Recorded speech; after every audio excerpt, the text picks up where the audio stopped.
Hi, I'm Cheryl Kagan, very proud to be the Senator for Gaithersburg and Rockville.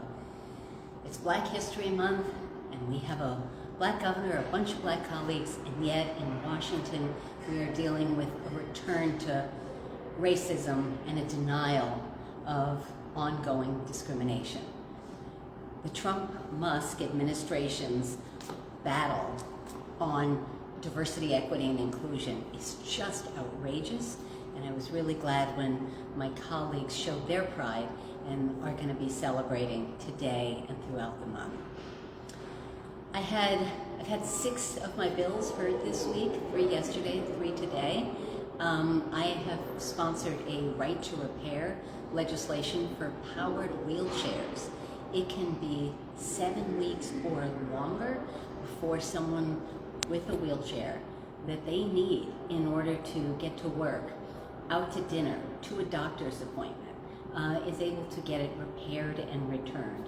And some of those, if they're not repaired correctly, can result in sores, blood pressure, spinal issues, or death.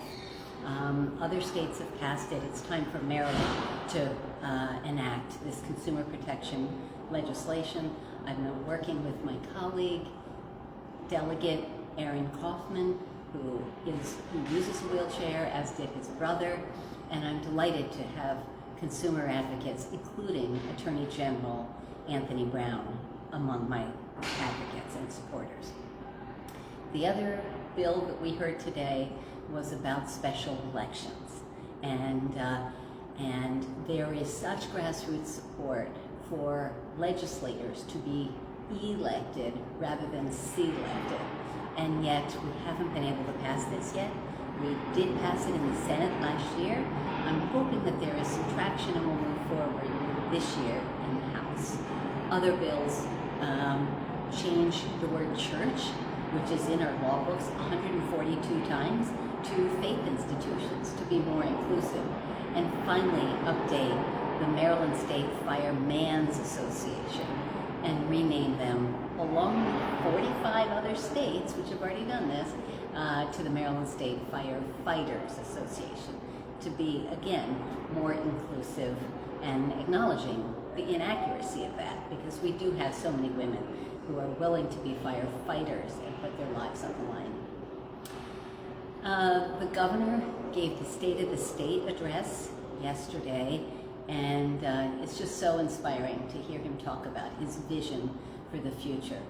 And we have a lot of challenges this year with budget shortfalls that are only exacerbated by what's happening in Washington. When people get laid off from their jobs, that means they're not paying their income tax. That means they may have to move out of state or out of the area. There are going to be some serious challenges. We have a terrific Office of Intergovernmental Affairs, and their job got a lot harder on January 6th. I'm closing with the Super Bowl. I'm very bummed that neither the Commanders nor the Ravens are playing, but hopefully that'll be next year. But in the meantime, whoever you'll be rooting for, it's always kind of fun to watch 2 of the best. And hopefully, go Commanders, go Burgundy and Gold. Thanks for watching. As always, check out my Kibitzing with Kagan, my podcast, and follow me on social media, Facebook, Twitter, and Instagram. Thanks for watching. Thanks for being connected. Take care. Bye-bye.